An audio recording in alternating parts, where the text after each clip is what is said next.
Oh, he snuck in. Good evening, everyone. It's Thursday, March 13th, 2025. It is now 6:30 p.m. I'm calling the regular Fraser City Council meeting to order. Please rise for the Pledge of Allegiance. Pledge allegiance to the flag of the United States of America and to the republic for which it stands, one nation, under God, indivisible, with liberty and justice for all. Thank you very much. Clerk, please call the roll. Councilmember Baranski. Present. Mayor Lesich. Present. Councilmember Odell. Here. Councilmember Perry. Here. Councilmember Shornack. Present. Councilmember Stein is absent. Mayor Pro Tem Sutherland. Present. That is a quorum, Mayor. Okay. Councilmember Odell. I'd like to make a motion to excuse Councilmember Stein from the meeting. Okay, motion by Councilmember Odell, second by Councilmember Shornack to excuse Councilmember Stein from the meeting tonight. All in favor, say aye. Aye. Opposed? Motion passes. Member is excused. Thank you very much. Item number 4, approval of the agenda. Are there any changes or modifications to the agenda that anyone would like to consider? Otherwise, I would entertain a motion to approve. Make a motion to approve the agenda as submitted. Second. Okay, motion by Councilmember Odell, seconded by Mayor Pro Tem Sutherland to approve the agenda as presented. All in favor, say aye. Aye. Aye. Opposed? Motion passes. The agenda is approved. Item number 5, citizen participation on agenda items. This is the portion of the meeting, if you can't make it for the regular agenda item, which is fairly light tonight, so it's probably not a problem. If you'd like to speak now, come on up and say something. All right, seeing no one in the audience wishing to speak at this time, we will move on to item number 6, the consent agenda. Are there any changes or pullouts to the consent agenda? Otherwise, I would entertain a motion to approve. Make a motion to approve the consent agenda as submitted. Okay, motion by Councilmember Odell. Oh, second. I will second that. Okay. I was going to, but go I ahead. didn't hear you. So, No, I was going to, but you jumped Okay. in before I could. just trying to be efficient. All right, motion by Councilmember Odell, seconded by Mayor Lesich to approve the consent agenda as presented. All in favor, say aye. Aye. Opposed? Motion passes. The consent agenda is approved. Item number 7A, nomination of Baumgartner House to National Register of Historic Places. I believe we have a guest in the audience, and the city manager can start off and explain what's going on. Sure. The Fraser Historical Society members are here to present on this. They are very excited because they are interested in getting the Baumgartner House on the National Historic, I can't remember what it's called, the National Register of Historic Places. That requires the owner of record, which is the city, to approve the submittal of that. So they are here tonight to request that you approve signing of this documentation to move forward with the request. Thank you. Welcome, Ms. Calabrese. I don't know who. Amanda Baumgartner. Hi, Amanda. You Nice. actually have to, Great-granddaughter of John Christian Baumgartner, who was the original owner of the house and the property owner. Fantastic. Welcome tonight, and tell us why you're here. Well, we are here today because we're asking your permission to move forward with submitting paperwork to nominate the Baumgartner House to the National Register of Historical Places. Am I okay? Microphone. Oh, yeah, you got to speak. Sorry about that. Happens every meeting. I know. Somebody gets. Okay, you want me to chastised. repeat that? Yeah, go ahead, so everyone can hear. We're it. here today asking for the city's permission to move forward on submitting paperwork to nominate the Baumgartner House to the National Register of Historical Places. Thank you. Amanda, would you like to introduce yourself and tell us a little bit about your family's history? Hello, I'm Amanda Baumgartner. The Baumgartner house was originally my great-great-great-grandparents' home. So it's been really cool to have my son and the next generations be connected to history in that way. And it's a cool thing for the city to have. So they've been doing some great work. And it would really benefit the whole city to have this as a national historic site. And it would also help with the grants to be able to keep it moving forward. Now, do you live in the area? I live in Roseville. That's in the area, sure. Yeah. Great. So you take your son over there and say, this could have been where you slept as a child. Absolutely. We do go there and volunteer quite a bit. Great. So adding this to the National Register of Historic Places gives it a special designation as a, what does that do for us? Well, for us, first of all, it gives us national recognition. Okay? It will get listed on the National Register, and I'm thinking positive that we're going to be approved. And that is a national database. It's a public database, so that anybody can look at that. And it really, what it does is it gives recognition to the property's significance and importance from a historical perspective. It also gives us some city and community pride, because our historic properties tell the story of our city and our community, and there's a lot of history there. There's some financial advantages. We would qualify for grants and things like that through the federal government. So if things came up where we had to do some major work on that, it would be really nice to know that we've got an avenue to go to help cover those costs. Great. Thank you. Councilmember Shornack. Oh, I'd like to make a motion to approve the nomination for the Baumgartner House to become part of the National Registry of Historic Places. Second. Okay, we have a motion by Councilmember Shornack and a second by Councilmember Odell. We got a couple lights. Let's go to the city manager first and then Ms. Baranski. I just wanted to mention one exciting thing about the Baumgartner House is that it's the 150th anniversary this year. Yes. So there will be a big celebration for that, too. Okay, Councilmember Baranski. Yep, I am fully in support of it, but just for full transparency, what are the consequences to the city or the building or others by getting this designation? Because we have a lot of people talking about buildings being designated historical or not, and so I think it's important for everyone to understand what it means when it does get this designation. It's not honorary and it's not given lightly. So I'm 100% in support of it. I just want there to be a place for people to later come back and I can say, roll the tape at this time, and this is what this means. And I don't know if you're prepared to give all that, but. I don't have all that information. It is very extensive, and generally, when you're registered in historic places, what it typically entails is maintaining the exterior appearance. Okay. And keeping that up to some type of higher standards to maintain things. So, for instance, if when it was originally built, you had like shaker roof shingles or something like that, you'd be expected to maintain that. So you couldn't just put asphalt shingles on later. It might govern things like paint color, window replacement, those types of things. Perfect, thank you. I can actually give you the 411 on that. Because they had actually replaced the windows, but because it is already a historical landmark in Michigan, they had to go back and put the old windows back in. So they had to find somebody who could replace the new windows with the old windows, but upgrade the old windows. Perfect. So it is very particular on how it can be done.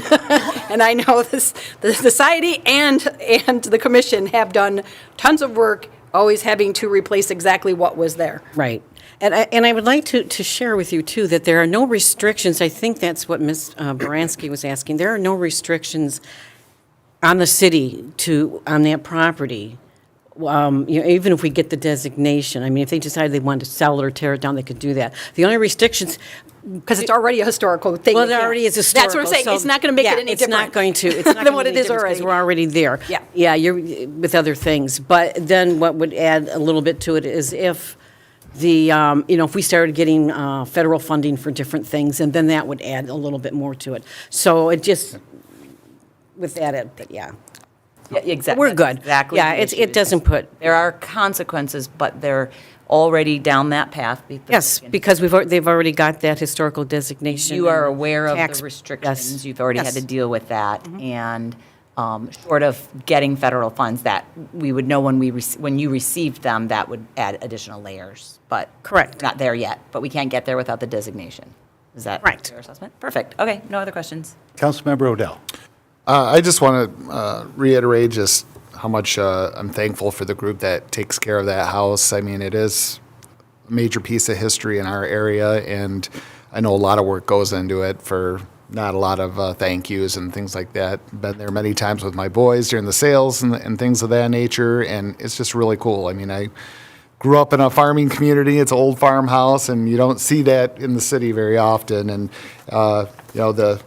the program you guys put out to the mail, just heard nothing but rave reviews on getting that information out to people that just might not have known they had this in their own backyard. So just want to reiterate and thank everybody that put so much hard work into keeping that house up and make it a great part of Fraser history here. Thank you. Thank you. I had the privilege of having Marty give us an extended lesson in the history of the Baumgartner House in the 150 years. So it is a gem, and you guys, the volunteers, worked tirelessly to make this thing work.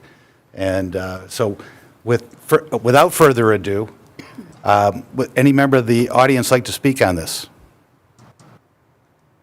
Feel free. All right. We have a motion by Councilmember Shornack, seconded by Councilmember Odell, correct? Correct. All right, to approve the nomination of the Baumgartner House property for listing in the National Register of Historic Places. All in favor, say aye. Aye. Opposed? Motion carries. Please Thank you. continue and let us know how that goes. I will. When would we expect something on that? Well, I've got to it's a two-part process, and so right now I've been dealing with it, the gentleman from the state Historical Preservation Office. Everything goes through them, and so the two-part process is, I've got a whole bunch of stuff I've got to submit to him. He's going to review that to determine whether or not the house even qualifies. If it does, he'll come back to me, and then I'll have to give him everything else that they're going to require, which is a pretty hefty packet of information. I will probably have to go to Lansing and I have to provide a PowerPoint, and I'll have to present that in Lansing at some point. So that is that, and then I think that they're not really, if I remember correctly, they're not even scheduled to do, their next review is like next week, which is, I'm not ready for, and then the review after that is not till September. So it's a long process. It's probably a year and a half process. It's not a quick process in any way, shape, or form. It's government. There you go. And in the meantime, we'll have a 150th anniversary you go. celebration, September 7th, is it? Great.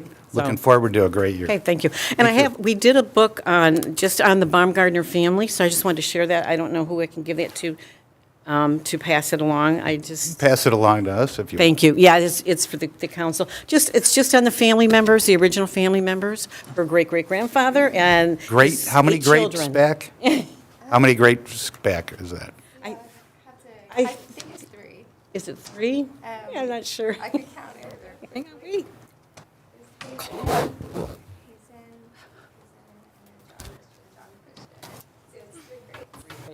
Very interesting. And Thank you. Thank you very much. All right, that was item number 7A. This is now item number 7B, the McKenna Building Department Services Contract. City Manager. I've been working along with the attorney on the contract with McKenna for building department services. As you recall, last year, we were looking to get some pricing from Roseville. We've determined that we want to continue on with McKenna for a minimum year contract, potentially renewable. We did come up with some issues between the two of us with insurance insurance language in the contract. We just wanted to make sure you're aware of that and bring that to you for approval of the amended contract. We do have representatives from McKenna, and if you have any other questions regarding the language in the contract, Don is available to help as well. Okay, I'm going to start with this one. Mr. Denault, is the language proposed by our attorney beyond the standard of contracts that McKenna generally does? Because there are a lot of kind of risk factors in here. How impactful is that? Is that non-standard? Is it standard? Is it something you would like that you would prefer to have, but they don't generally do? Can you sort that out for us? I can try. I don't know about standard or non-standard. I think lawyers have different levels of tolerance for risk, and my level is generally to try to protect the city from anything and everything I can think of, and in every way possible. And so that's what was proposed to them. And, because the city council blessed the contract subject to city attorney approval, and because they wouldn't agree to the provisions that I approved, we thought it best to come back tonight and have that conversation, just so everybody's on the same page with what is and isn't excluded from the language I had proposed. So standard or not standard, can't speak to that. What I was really trying to attempt to do is prevent us from having to pay a deductible in the event of a lawsuit, prevent us from being in any way responsible for third-party claims. They asked to delete lawsuits by a contractor, property owner, or injured person based on something McKenna does. That, to me, is kind of why we need indemnity, is because that's who's going to file the suit if they're unhappy or they get hurt or something bad happens. So those were the kinds of things I wanted to protect against. With that being said, and in fairness to McKenna and whoever the carrier is that's giving them advice, in fairness to them, the clause they're proposing still does defend and indemnify, or it still does indemnify us. It just doesn't get us completely out of cost. You know, there's still the deductible possibility. There's still a possibility for attorney fees or something, or our insurance carrier could dictate some outcome that we have to pay a little bit for, perhaps. But another option there, I had mentioned to the city manager, was maybe it's something where my office defends it and then they pay the bill because they are indemnifying us. So it's just interesting that their carrier had such a hard time with some of the specifics. And that's what I'm trying to, I guess, get before you. It's a business judgment as to whether or not we ever think it could even come up. The likelihood is really low, of course, but never say never and never make promises. So the minute we get that, first time somebody gets hurt or somebody has a claim, the way they have it worded, we'd probably have to submit it to our carrier. We'd probably have to pay a deductible. It would go against us as a claim, and then they would be on the hook for reimbursements and indemnifying the city. I'd like to avoid that, but at this point, their carrier doesn't seem to want that part of it included. Okay, we have two lights. Councilmember Shornack. So, just out of curiosity, because like the sixth item, so others who are consulting that they brought in, I'm assuming these are people that they've brought in, correct? Correct. Okay. So then are they having them sign something that says they will not sue the city and/or McKenna? Because if that's the case, if they're hiring them and we don't get a say-so in who they're hiring, I can't see how that works to our advantage. I mean, are they going to sign something that says we are not going to sue you? We will do arbitration. I mean, I don't feel comfortable with that because in this city, you're right. I'm sorry. I don't have any faith that somebody will not come with an erroneous filing of a suit. It's happened way too many times in this city. So I don't feel comfortable with the language being omitted. And that's my goal too, is to try to protect against that, because I've seen it, right? We've all lived through it. So rather than us taking on that burden, we try to shift it to the contractor, the vendor that would like to do work with us, and hopefully their carrier can cover that. But we ran into this with them, so that's why we're here to talk about it. Okay, Mayor Pro Tem Sutherland. So, I mean, would there be any additional risk also that our rates with our carrier could go up, right? So, I mean, if they aren't going to cover it and the city ends up getting sued, I mean, is there a chance that our carrier wouldn't maybe even cover the claim, or it could impact us somehow because it would go under our insurance then? Yeah, I think that's my concern. I can't speak to every possible outcome, but I think my concern is we get the claim, we have to submit it to our carrier because this clause doesn't allow us to submit it to them and say, hey, you handle it. We submit it to the carrier, they deem it a claim, it goes against us as a claim. Then they tell us, well, we're going to defend the claim because you don't have a defense clause with McKenna, so we will pay an attorney to defend the city, and you'll pay the deductible as part of your contract with us to do that. So, is it incremental? It's not significant risk. The damages would be on McKenna's insurer or McKenna. The outcome, a lot of the cost would not be shifted to the city, but I know there's a few. To your point, you're catching on to that too, and that's what my goal was to try to, it's never perfect, but to try to prevent city costs if there's a lawsuit involving something McKenna did, or alleged to have done, or alleged to have caused. That's all. Yeah, I mean, it almost relates back to, personally, if you have like health care insurance, right, and you get into an auto accident or something like that, and it's like, which one pays first, right? And you can get stuck depending on your insurance in that catch-22. This is the exact same situation. very similar. Again, my plain English, I just want, if we get a claim for something involving McKenna's services, I just want to be able to hand it to them and say, Yeah. here you go. Please Okay. submit it to your carrier. All right, thank you. All right, Councilmember Baranski. Yeah, so this is right up my wheelhouse. This is what I do every day, all day.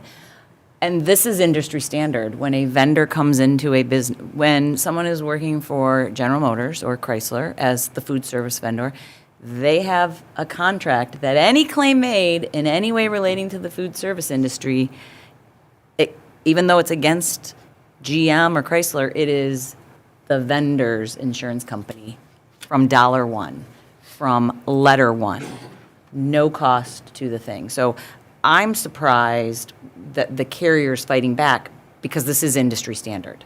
They want to come onto our premises, come into our business, and any risk they create. That's all we're asking is the risk they create or the people they bring in, that's what they're responsible for. I don't see a reason why we would accept anything less. Just in a second, Mr. Odell. What is the current arrangement?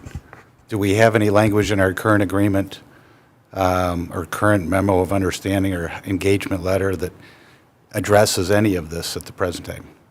For you on that one? No, we don't have any detail. I believe we just received a proposal that was accepted and adopted. I don't know that I ever saw a contract.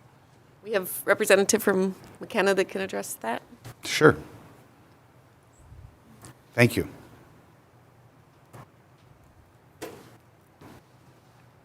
Good evening, Mr. Mayor, esteemed members, council. Sam Woodrick, Director of Building Services. Can you speak into the microphone? You'll I'll be get- chastised You'll be momentarily. as from close our as I can. audio. There you go. So one thing I would point out, in first to Councilman Bransky's comment that this is industry standard, this is professional errors and omissions insurance, which is a little bit different than the situation you described where a vendor is coming into GM or something like that. So we have the most comprehensive professional errors and omissions insurance that's available nationally, not just in the state. That's kind of the industry standard when it comes to things like design, professional consulting. But of course, different industries have different standards. What about your general liability policy would then cover all, should cover, like these are Sure. negligence, which Sure. are not necessarily errors and omissions claims. Yeah, so things like bodily injury, things like that Right. is covered by our general commercial liability insurance. This is specifically related to the errors and omissions that our professionals may make. Got it. So there are two different pools of Right. coverage, and the city is covered by both policies, I would point out. And then your other question, what the current arrangement is, for the past 6 years that we've been providing building services to the city, we have had no indemnification. There is no indemnification policy in our current arrangement with the city, so the city has been completely liable for the past 6 years, which is why I think it's a great thing that it came up during this conversation during our contracts. Okay, so you have E&O insurance, and then you have a general liability policy. Correct. And this is only addressing the E&O errors and omissions? Well, I would say, and I defer the city attorney to kind of delineate the difference. It's a little bit of both, because it does talk about things like bodily injury Right. and things like that are more general. But then our professional negligence is what's covered by the E&O insurance. Okay. And professional negligence would be something, it sounds bad, but it's a mistake. It's something that was overlooked, it was something that was, and then potentially could be litigated, and Correct, yep. then are you denying indemnification of those things?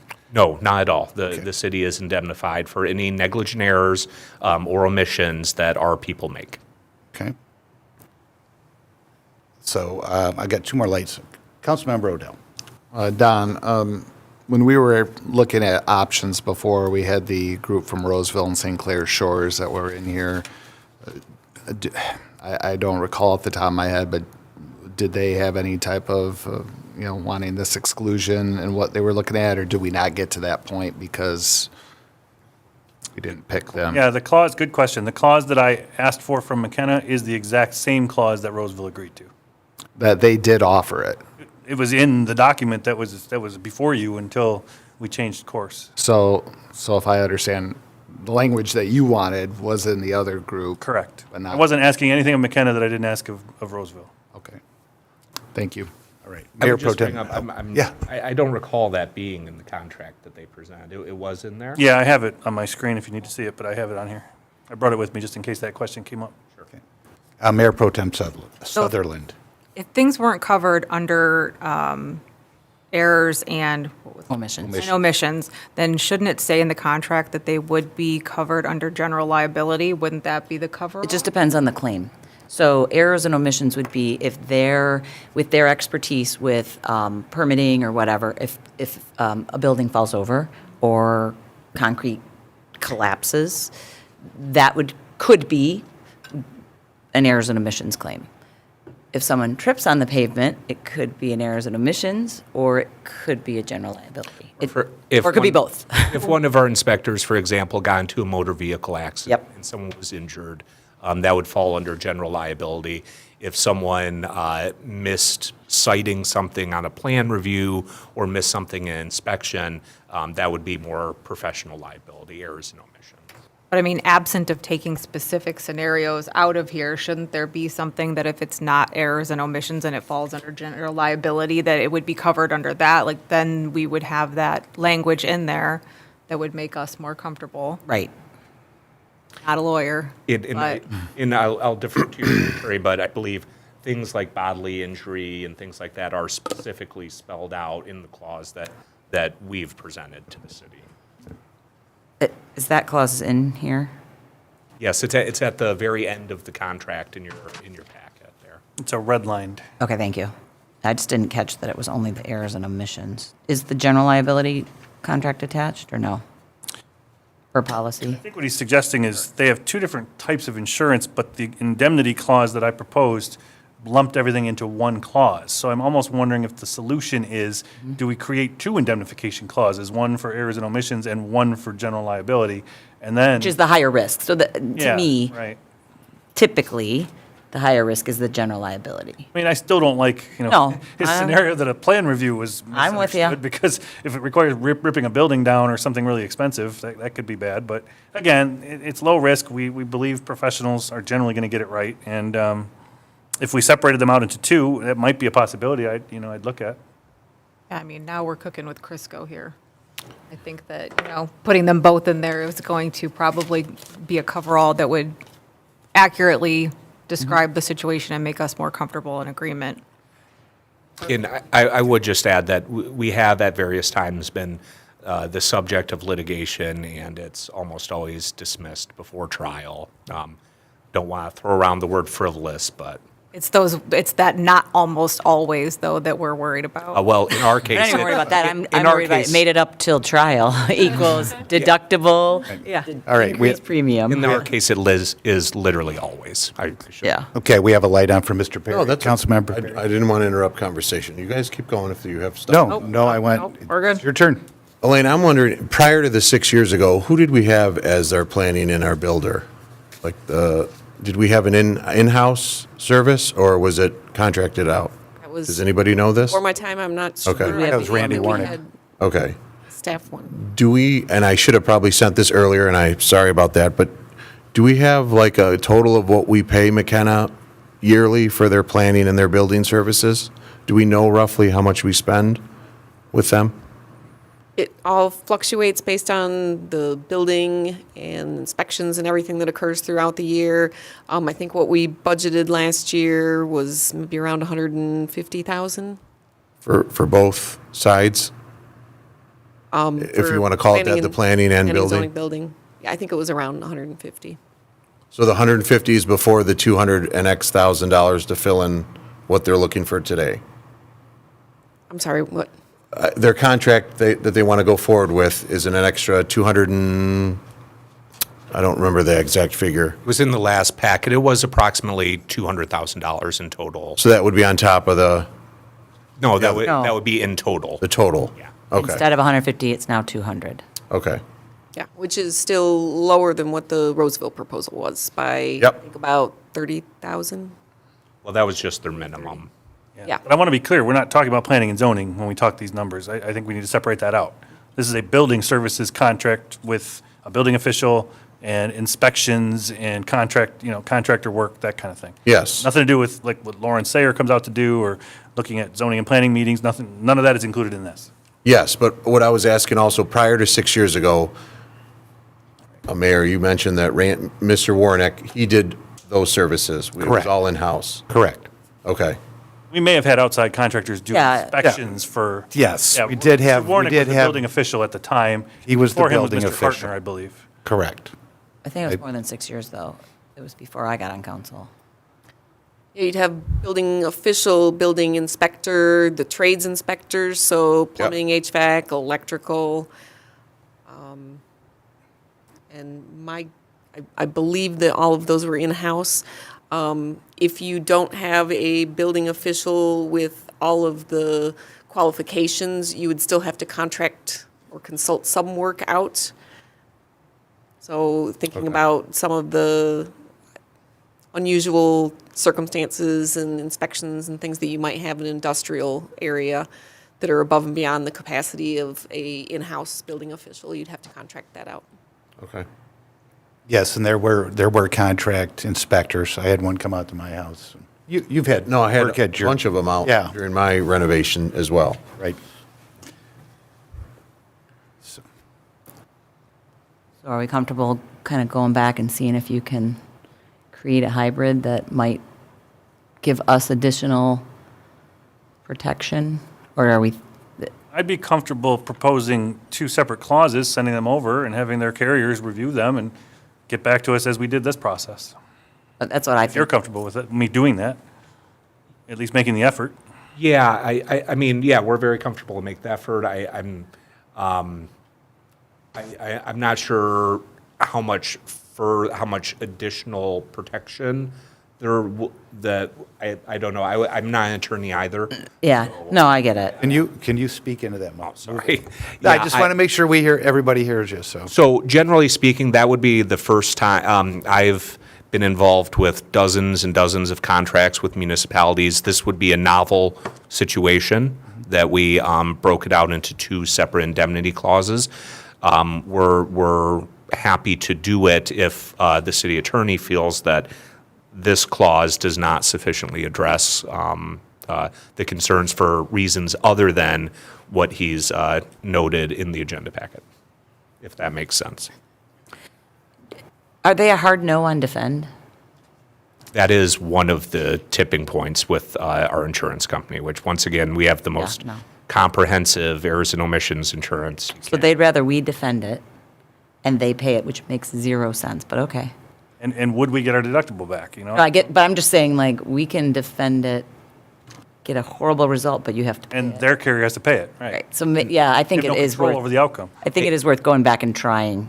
And I think I am neither an attorney nor an insurance expert, but I think one of the reasons why that is because a lot of the coverage hinges around negligence, and that is not really determined until the end of the process, is my understanding.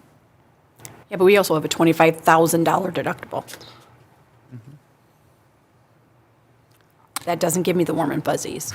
I'm just saying. So I think we have three things here. One is creating two different indemnification clauses. Clarifying, trying to. Clarify. Trying yes. to, Trying to clarify that. And then what is the remaining risk and potential cost to us to cover that, if possible? Can you work on that and come back? I'd like to do business with you. I mean, you guys have been, and you've worked really hard to come up with a new agreement that works.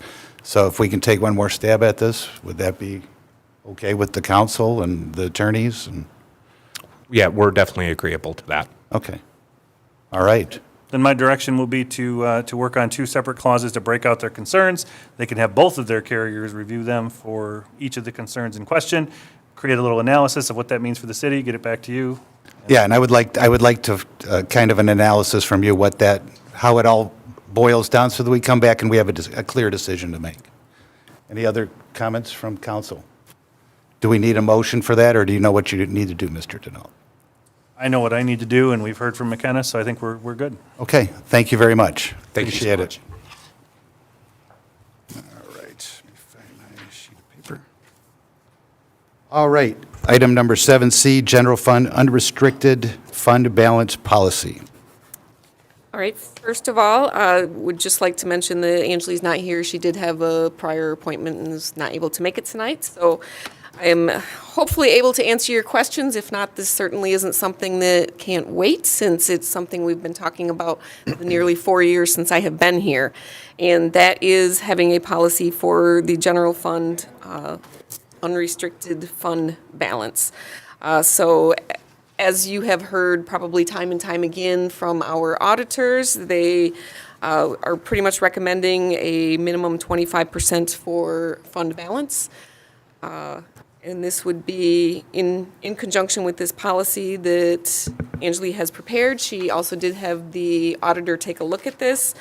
You'll see the references of all of the different websites and other organizations and other municipalities that she has pooled information together to come to a final policy for you to approve.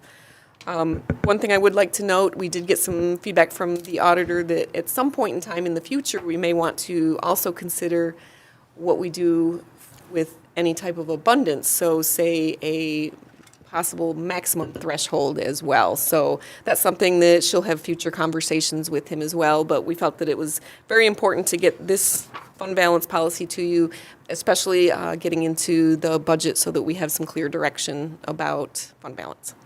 Great. Thank you. Councilmember Shornack.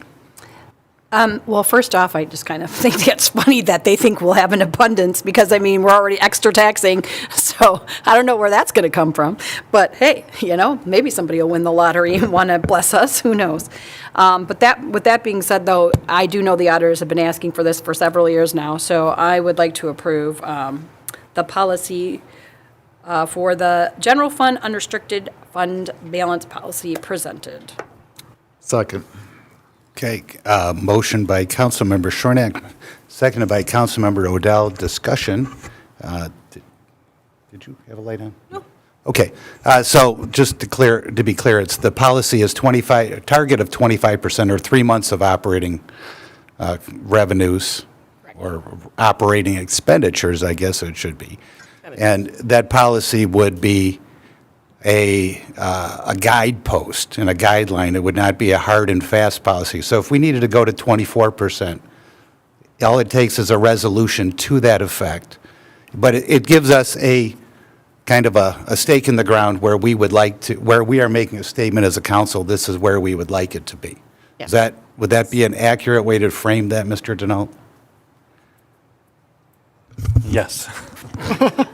I asked Had to turn my a yes microphone on question for to a lawyer? That's great. But, I'm glad to see this because when I first got here, we were at the 16% and heading south. And we didn't really have a guideline of where this council or where we wanted to be. And I think that was something that tough. Now we're much higher than that, but having this, now we have a target to shoot for each budget year. At a minimum, this is a minimum fund balance. So, Councilmember Baranski. Yeah, I was just going to say, this is the first piece of what I've been asking for is what do we as a council want our budget to look like? We needed a plan. I'm glad, so thank you for this. And hopefully we can get the rest of the plan before we continue to willy-nilly make commitments with no direction. And I'm just going to leave it at that.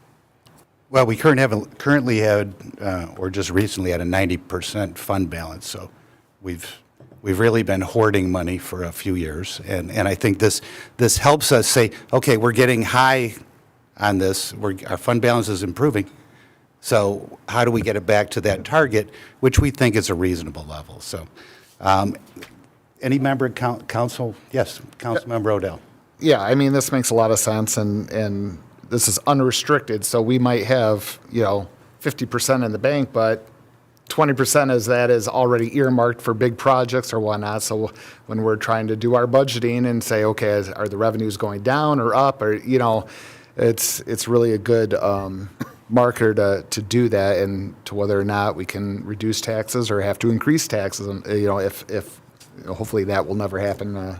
When me on council, I don't want to go that route. So we have a healthy fund balance right now, but we also have lots of expenses that the city needs. So, but you should always have that emergency fund. So if things go south fast, you can pay the bills and keep the city running efficiently. So I think it's a great thing that we have Okay, moving forward. thank you. Anybody else? Oh, I just turned your light back on. Any member of the audience like to speak on this topic? All right, seeing none, all in favor say aye. Aye. Aye. Opposed? Great, we now have a target. Thank you very much. Item number 7D, Steffens Park gazebo roof replacement. City Manager. I will be filling in for Rob on this as well. He was not feeling well, unfortunately. We had this before you not too long ago, and I think with the change in directors, there was some information that was not available at the time of the meeting. To give you an update on that, the gazebo at Steffens Park has had a lot of material replaced already. So the decking, the stair treads, it was repainted. So there have already been a lot of investment and improvements at the gazebo. So we have this item back before you to replace the roof, to help replace or help maintain everything that we have already repaired. Once again, the information that you have before you is the bids in the bid tab, and looking for a motion to approve replacing the shaker shingles on the gazebo in the amount of $10,774.35.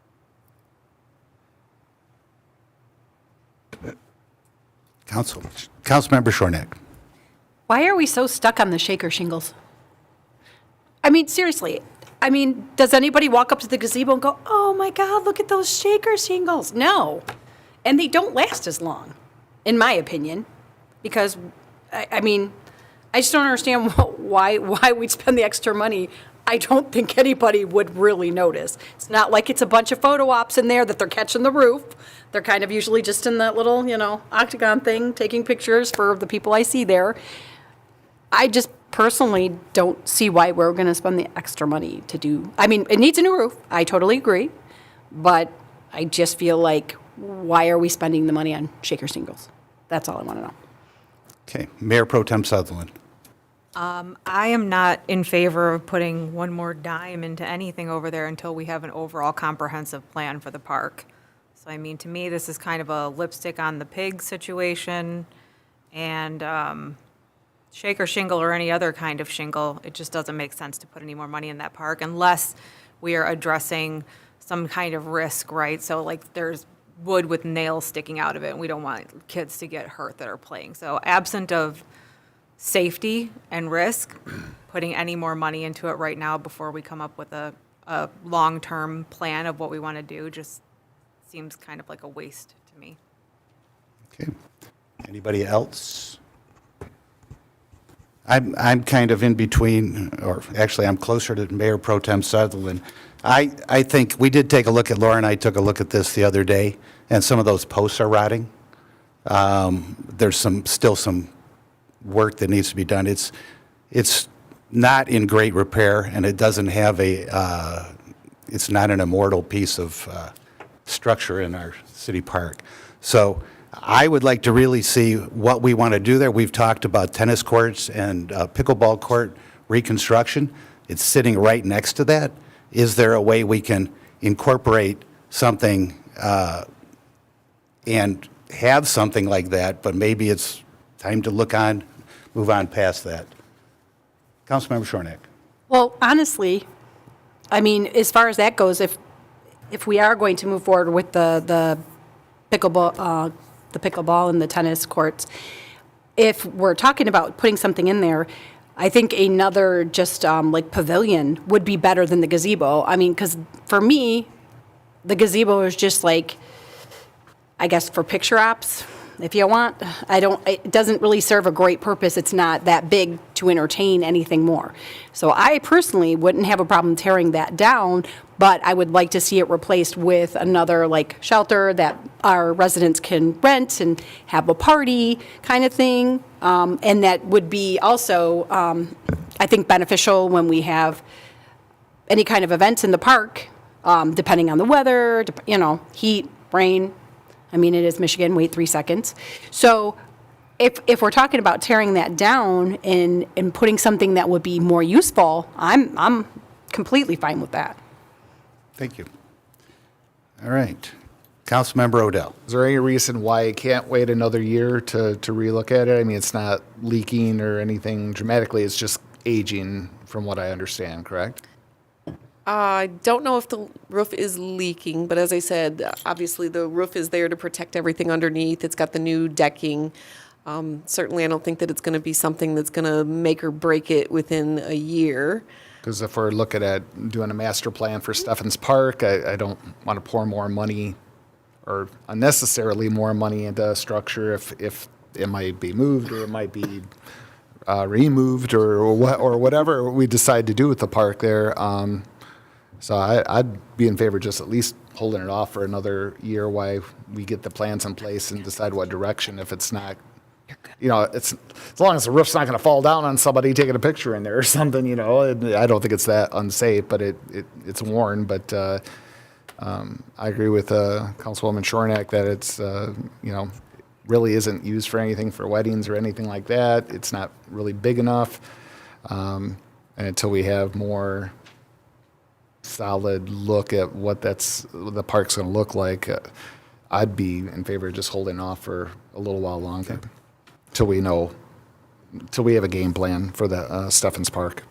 It's also not ADA compliant in any way. So, Councilmember Bransky.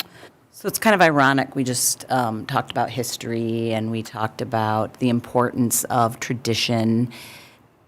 I know firsthand the gazebo's been there for 30 years. And yet, without any inquiry, we just brushed it off because we don't know how it's used. I'm with Patrice. We've already put money into it in 2022.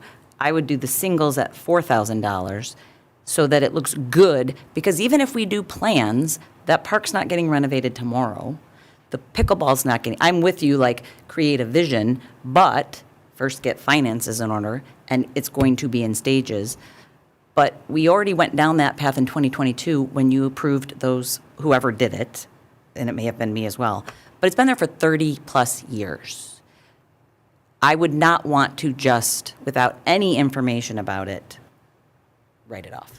So I'm going to make a motion to approve the single tab in the amount of $4,131.71, Premier Roofing and Renovations. And see what happens. I'll second that.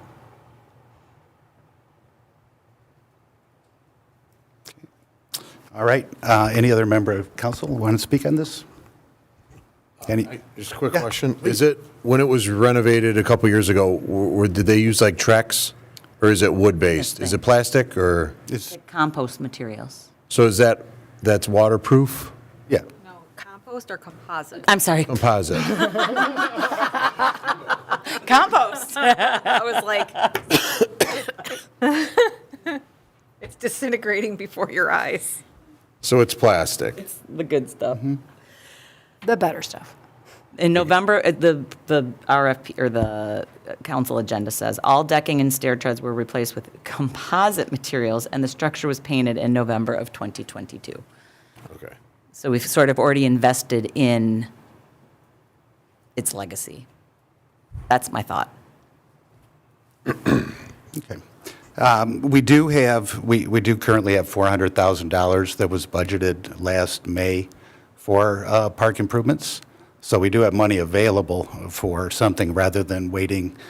If we know a piece like the pickleball tennis courts, which were originally on the first draft agenda this month, we had talked about that last month with Rob about having a discussion. So I don't think it's a 5-year waiting time for that particular area of the park. But the other thing that, as I said, I looked at those posts, and like any 4x4 or 6x6 posts, they are rotting. And so the question is, what is the structural integrity of the posts? Because you could put those shingles up there with a roofing crew and something happens then. But, so we don't, I guess we don't know what the status of, what is the long-term life of the gazebo, or are we going to rebuild it piece by piece? So that's my thoughts. Mayor Pro Tem Sutherland. So it wasn't the last council meeting, but maybe the one before that, that Rob had actually brought this to us, and we talked about this recently. And I thought that we had asked, and if I'm the only one and I dreamed this, let me know, but I thought we had talked about the cost to just replace the gazebo as a whole also, not just the roof. So actually, when I saw this back on the agenda, I was kind of like, because I thought we had talked about just replacing it. I mean, just because it's old, it doesn't make it historic. Oh, no, that's You know? No, I know. That wasn't my, That wasn't a dig. But I'm old. you're historic. Anyway, but, so yeah, I just, No, I don't know. because if it's 11,000 to put a new roof on it, but it's 22,000 for a whole new gazebo. So maybe just a back to the drawing board too, because I thought when we talked about a pavilion a few years ago also, when Mr. Ragsdale was here, that was like 25,000. We were talking about putting another pavilion in. So just even $4,000, I just, how much would a whole gazebo be, if it's, especially if it's rotting in the middle? Well, At least $75,000. the pavilion at Meadows Park a few years ago was 50,000 with concrete in the ballpark of that, so. It won't be Here, cheap. we're That's a- 20 and we're that's a- 20% of the way there. Yeah, that's just a number out there that we have spent. All right, any other comments from council? Nope. All right, all in favor, say aye. Aye. Aye. Excuse me, all opposed, say nay. Nay. Would you roll call, please, so we, Or two. Aye. okay? Yes. No. No. No. Yes. No. Okay, thank you very much. Item 7E, Stephens Park Design Services Request for Proposal.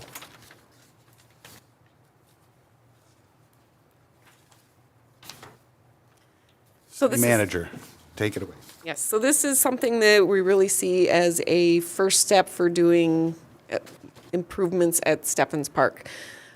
We know that it's a main park in the city. It's our biggest park. It's right next to City Hall. It's very noticeable.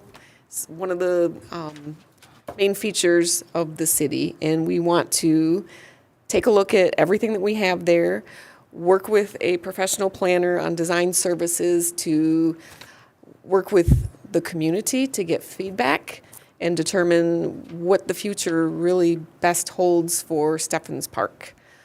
So the proposal I've prepared would be something that we would be getting RFPs, so requests for proposals from planning firms that are interested in working with the city in moving forward with our vision for Stephens Park. So what I'm asking for is a motion to proceed with posting the request for proposals for design services. Okay. Councilmember Baranski. So all you're asking for at this point is to see how much someone would charge us to put together the plan. Correct. Okay. I will make a motion to solicit bids. Second. Okay. We have a motion on the floor. Councilmember Baranski made the motion, and Mayor Pro Tem Sutherland seconded it. Councilmember Odell. Yeah, I was going to second it as well, but I think this is well needed. This is the biggest, I think, asset that the city has for a community space. I mean, we have some great parks. Most of them have been redone, but we've got so much room here that is not being utilized. That could be so much more. We need a vision.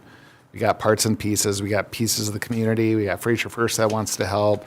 There's other community services that want to help. We want to tie it into our fair that we have every year. We need a master plan for that, and I think this is a great first step.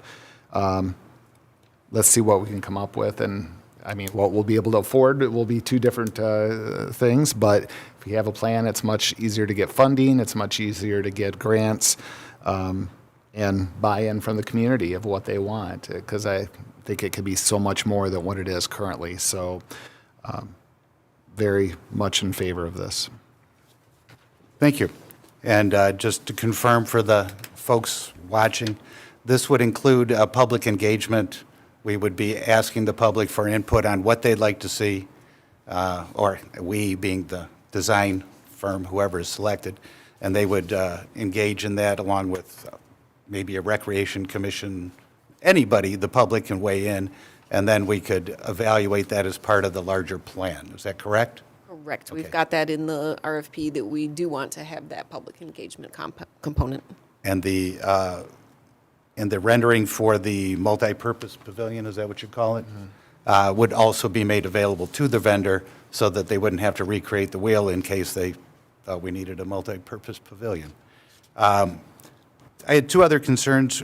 Well, one of them was about the gazebo, but mainly the structural integrity of Fort Fraser and what the effective practical life is. Again, it is not an immortal structure. It is made out of wood. And have we had a professional certified playground inspector take a look at that park playground piece? We had a walkthrough, I think, about 2 years ago, and we had a number of items that were detailed in a report. Critical items, long-term care items, recommended items. We did take care of all of the critical items, and they've started working on some of those other recommended ones. Now, was that a certified playground inspector, or was that the? It was the company, I guess, that we worked with the original design build. Okay. But we don't have an independent evaluation of whether the structure is going to last 20 more years, or, so, and find out what it would cost to, I'm looking at what it would cost to improve it if we talked about the gazebo and adding and changing out decking, what it would cost to rebuild that, and is it possible? Have we looked into that as, Isn't that part of what we're asking? no, I'm asking, well, yeah, let me clarify that. Yeah. What I'm saying is that structure, designing a park involves placing pieces and landscape design and things like that. What I'm saying is the posts that are sunk in the ground, they've been in the ground 30 years, 25 years. What is the expected life before they, like my fence does when it gets windy, the posts break and fall? Do we have a good idea what the condition of that is, and what can we do to extend the life of that, and how much would that be? I know that the previous DPW superintendent was working with them, and they were looking at the posts and a different way to help support and sustain them for a longer time period. Okay, so we could make that information available to the successful firm so that they can factor that into the design? Okay. I just want to make sure they have all the facts. We have a couple other older buildings, the concession stand and things like that. Yep. And we've got another outbuilding there that's made out of wood and looks like it could blow over in a big storm. But really want to look at the whole thing. So, Absolutely. all right. Any other comments by council? Anybody in the audience would like to speak on this? Yes, please come on up. Funny, I was one of the kids that when they built Fort Fraser, I was one of the ones that drew out what I wanted to put on there. My water slide did not happen. I'm still very angry at all of you. But that's one thing in particular I think we should really make sure, and I think us as a city should remember this is about the kids. You know what I mean, especially the I park. need your name because My name's right now Crystal. you're a I'm Crystal stranger. Fletcher, by the way. Thank I'm you, a Crystal. proud resident since I was born, more or less, a couple of years. But I think this is so fantastic. I remember how excited, all the kids were when this became a thing when I was a kid. So just thinking about the next generation being able to experience a new cool thing for them to explore. You know, our city does have a really awesome fair. People come from all over the county for our fair. To have, you know, a brand new beautiful playground, be it refurbished, you know, the old one or not, I think that's very, very important for community sustainability and everything, to have a more cohesive park too, I think would be fabulous, you know, just so it's, you know, it's easier to tread during the fair and whatnot. Again, if we get these people to come, that'll be fabulous too, because obviously my brain or your brain might not be able to figure out what it looked like. I don't have the big picture. But long story short, I'm just saying that thank you guys for everything, and I think this is a fabulous idea, and I'm excited to see what everyone's comes up with. So. Thank you very much. Anybody else from the audience like to speak on this? All right, then seeing none, all in favor of the motion to proceed with posting the request for proposal for the Steffens Park Design Services, say aye. Aye. Opposed? Ayes have it. Motion passes. Thank you very much. All right. Item number 8, report of city administration. So just wanted to let everyone know that utility bills went to the printer on Monday. We are still waiting to hear back from them. For people that want to take a look at their bills, it is already posted online with BS&A. We are still exploring our options for printers. We are working on the SAD bills. We hope to have those out sometime in April. That's for the industrial park roads.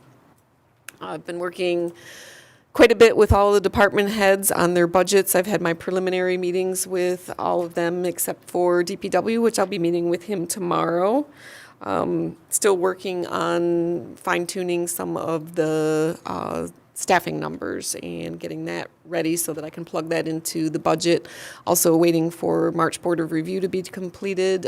They're still going until about 9 o'clock tonight, and I believe this is their last day. So hopefully I should have some good updated numbers from them for calculating our property taxes. The Rindell Park building has been officially demolished, so that building is gone, so we won't be having to deal with any more propane costs, fortunately.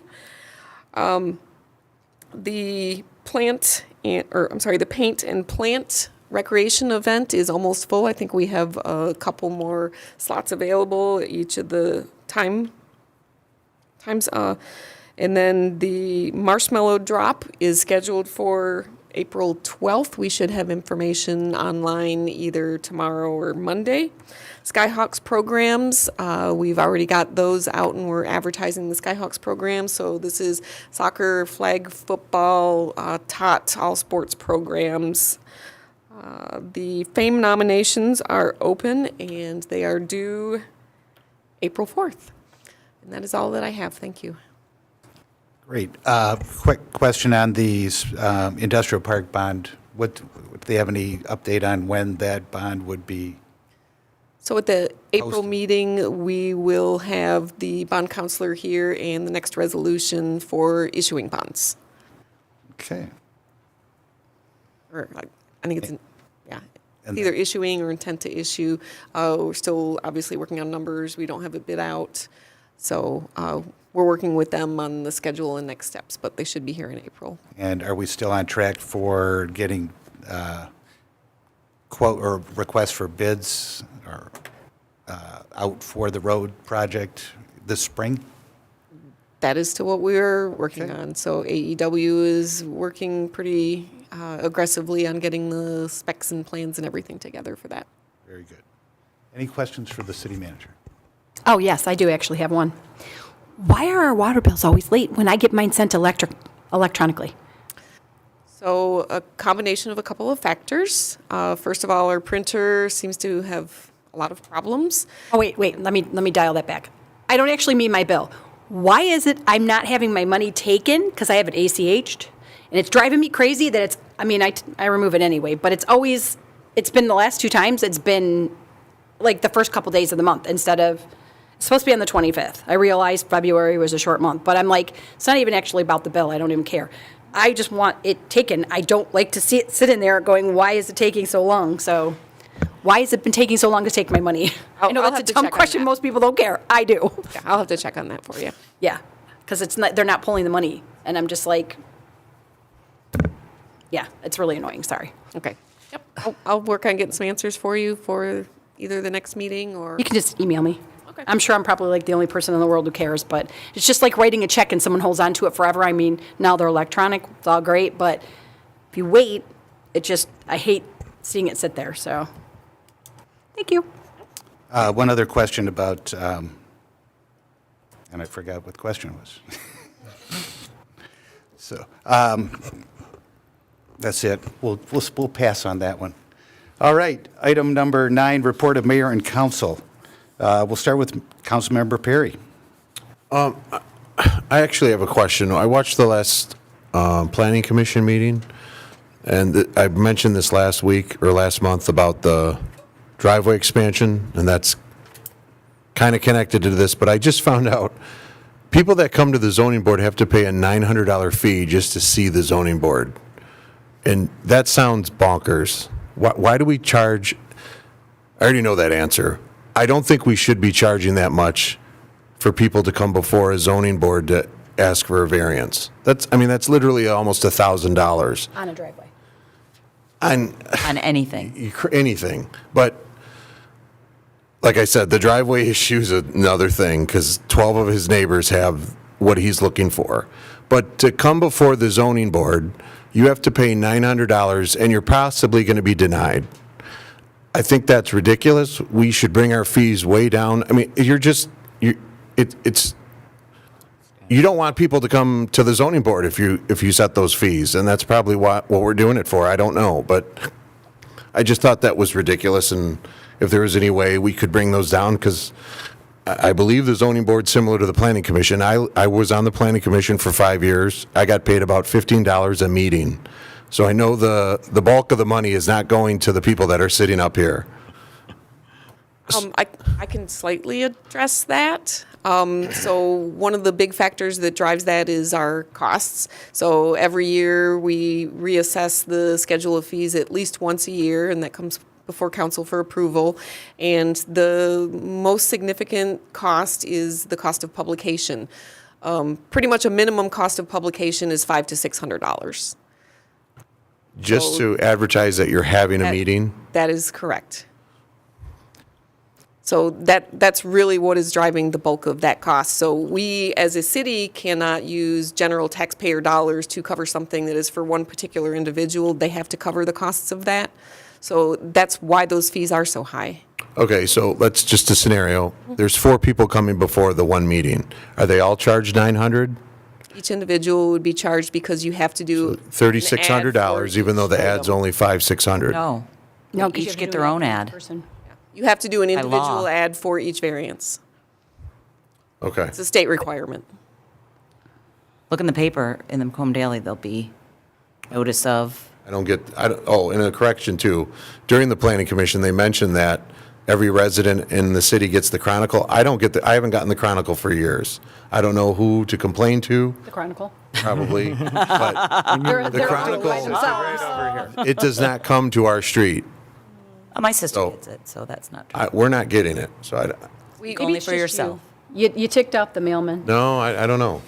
I have neighbors that I've asked, and they don't get it either. So Anything else? Luxembourg's ignored. Anything else, Councilman? No, I think that was it. Okay.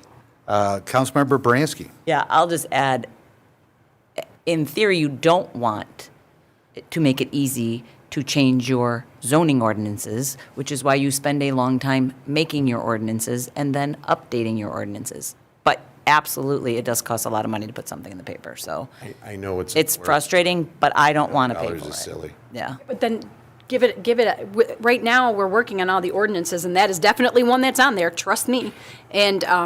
And so that, we have meetings, we have another meeting coming up. Mr. Lessig and myself are on that. 2 people from ZBA and 2 people from planning are on there. And they're bringing, and they asked for public to come, and they put out tons of stuff to get public opinion, and whopping 17 people showed up. This is our city. Don't complain if you're not going to come, and put your 2 cents in. You can't complain after. Anyway, so, and that is one of the things that's on there, because I also agree, I don't even know who it is, but I agree with them 100%. And Mr. Denault and I have had spirited conversations with regards to the whole driveway situation. But we are working on that as a city. I know we So- are on the driveway. I Yeah. just think the fee is, Well, I know You're- that's just a you're- big thing right now. it's is the ridiculous. driveways. Yeah, so. So who should pay for it? we should. Is there a reason we can't have dialogue now, Well, Mr. Mayor? It's a legitimate question. this is a time for each of us to share. It's Yeah. not necessarily a debate, so. Well, I'm just trying to help you if I can, but I don't want to pay or have our taxes paid. Like, I'm trying to come up with a solution. I know, but we also shouldn't, the government shouldn't be the enemy of the people and be charging these people $1,000 to come to ask for a variance. Again, something, and this is, I don't want to just focus on the driveway issue. No, right, because it's not about that. It's about any But ZBA. his neighbors have it, and we're denying him. It's not about this one individual, but to even come before the board where the admission fee is $900, that's ludicrous. I get you have to air it, but that's something maybe we should just cover. Is that going to bring in a bunch of people to the zoning law, you board, and then we're going to get burned? I don't know, but I also don't think it should be $900. Well, she just said we can't cover it. So. I Okay, I just wanted I know. I don't, just I just- doesn't sound right. Yeah, I just didn't feel like you had enough, so I'm happy to have had this. No. Yeah. That's fine. I don't Fill have me in. anything else to discuss. Thank you. Okay. Councilmember Shornack. Well, first, happy, St. Patrick's Day for all those who are loving that holiday. Also, the Baumgartner House has a lot of things going on besides the 150th anniversary, which is coming up. They do have an open house coming up again on April 6th, where they are going to be having Easter. They're selling a lot of Easter things. They also have a hat show, which is the top hats and bonnets of the 19th and 20th century that they are going to have there at the museum.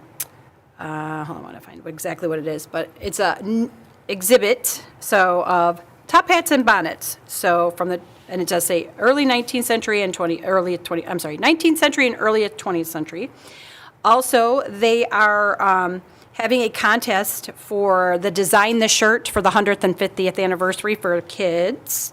So they do have a website, and you can subscribe for their electronic newsletter. I'm sure Nancy wants to send out way more, because I don't think she does every month. So definitely go on the website and look at that if you want to see all the things coming up. But they do have a contest going on, and there are prizes.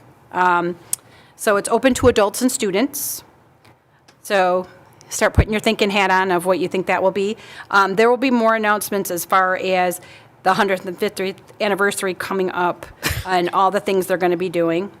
And then they're going to be having another, I think that's an exhibit, right? The kitchen tools? Yep, that's another exhibit of all the old-fashioned kitchen tools before we had all the nice stuff where we can just push the button and it does it for us. So definitely get out there and support the museum.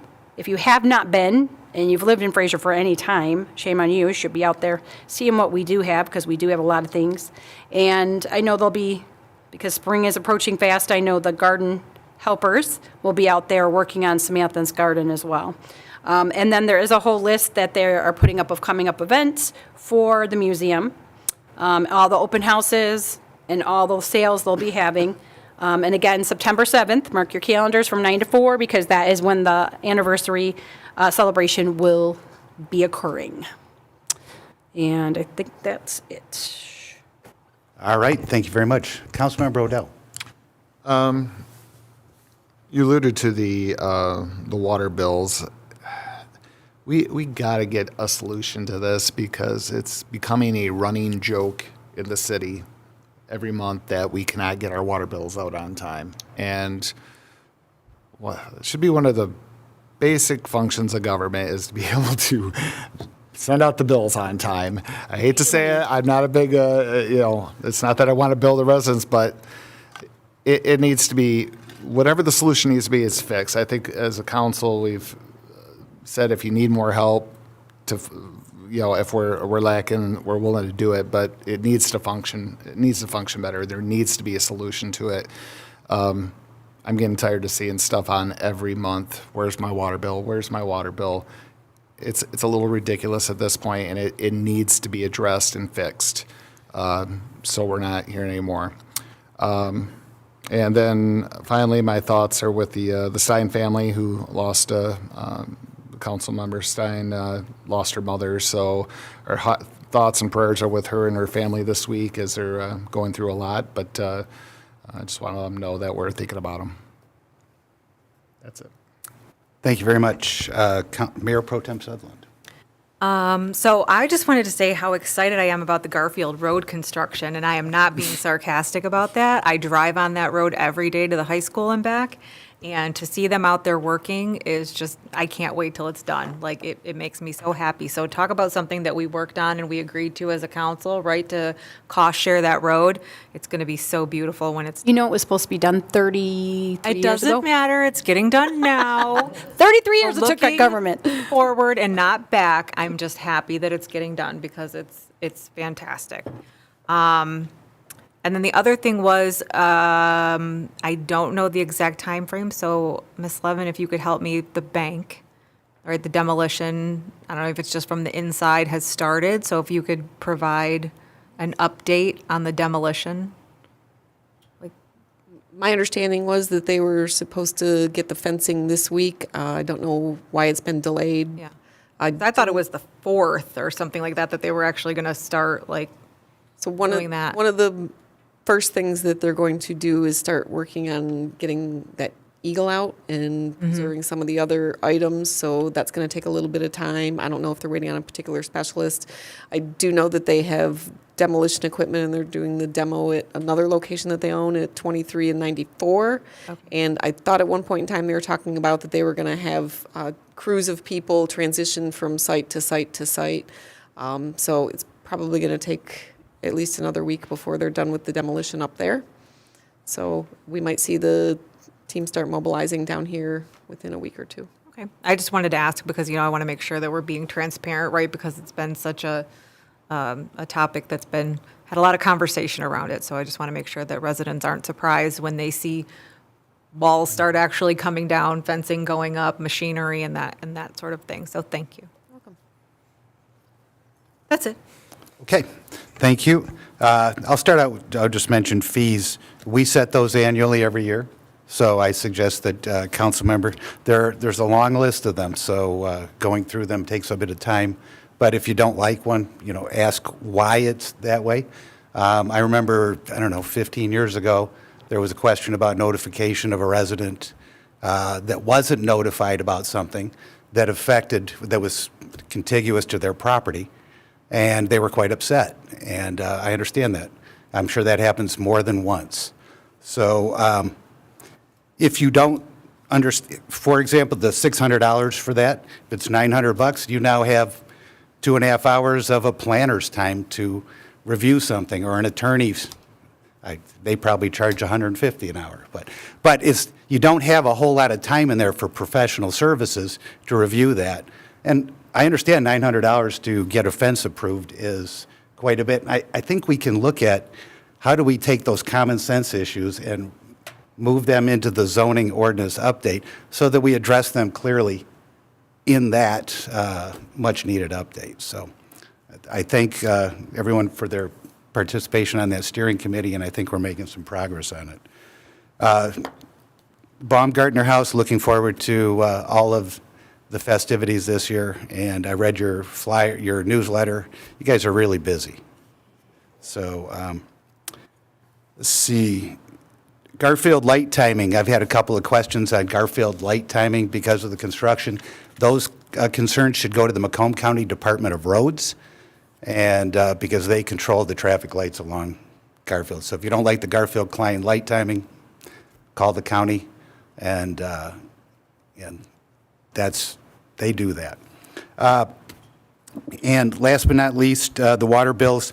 I did look it up. The last time that water bills went out on March 5th, or on the 5th of the month, was in 2020, which was 5 years ago this month. So I know we're making progress on that, And I hope, are we on track for April to put the bills out and everything cleaned up? Do you know that? I can just tell you that we sent the most recent bills to them Monday. No, I'm talking about we have a consultant in there working with Tanya. Oh, you're, And we have made some changes to personnel and staffing too. yeah. Are we moving in the right direction? We are, definitely. Okay. So, yeah, that's, I think a basic function of government is if we're going to send you a bill, we should send it when we say we're going to send it. As far as ACH goes, you submit a file when you submit the file. And if the due date's been delayed, I think that's probably why the ACH file, we noticed that it was a few days after the 25th. It's in the new month. Pardon me? That's just not, Well, no, you sent, I guess you create a file in BSNA I- utility oh, yeah. billing for ACH, and then you upload it to whatever bank you have, and then it gets approved and it I'm just comes saying out. it's just Yep. way behind what it should be. We can solve that by having the 5th and the 25th, or whatever dates we promise, and everything happens right. So as long as there's no late bills, then that problem should go away. All right, that's it for me. Item number 10, citizen participation. Anybody in the audience would like to speak at this time about anything on their mind? No? Okay. Oh, okay.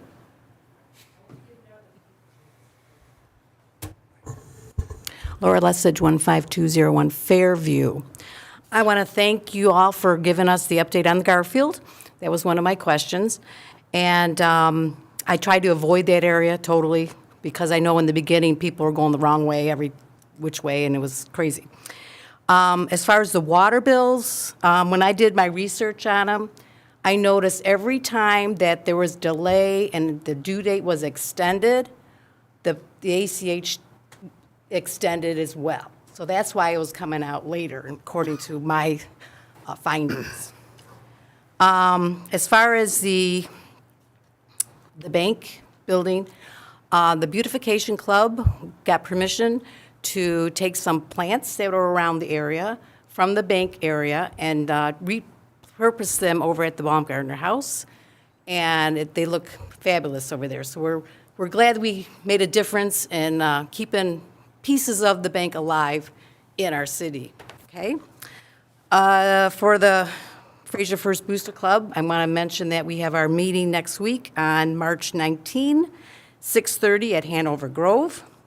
We are also having a Ram's Horn fundraiser on April 3rd from 5 to 8, and there'll be a bake sale as well as a raffle. The Beautification Club will meet on March 26th at 6:30 at Ram's Horn. This is our start of what we're going to be doing for the spring time frame. And I want to mention that now that we have some decent weather, to all the residents should get out there and clean up your area with the garbage. I notice every time the garbage trucks come by, I'm out there in the street picking up whatever's flown out of their trucks. It's good to keep our city looking halfway clean, I would say. And that's all I have. Thank you. Thank you. Anyone else? All right, I did miss this, and I apologize. I'd like to extend my condolences to the Habenstein family for the passing of Sherry Stein's mother. It's a difficult time, and you're in our thoughts. So, all right, item number 11, closed session. I would like to make a motion to go into closed session to consider a periodic personnel evaluation of the city manager pursuant to Section 81A of the Open Meeting Act. Second. Okay, motion by Mayor Lessig, second by Councilmember Shornack to go into closed session. Roll call vote, please. Yes. Yes. Yes. Yes. Yes. Okay, it is now Restroom break. 7:54 PM. We're going to take a 5-minute break and then meet in the conference room. Thank you very much, everyone. Have a good evening.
Ooh, that's cold. All right, it is 9:49 PM, and we have returned from closed session.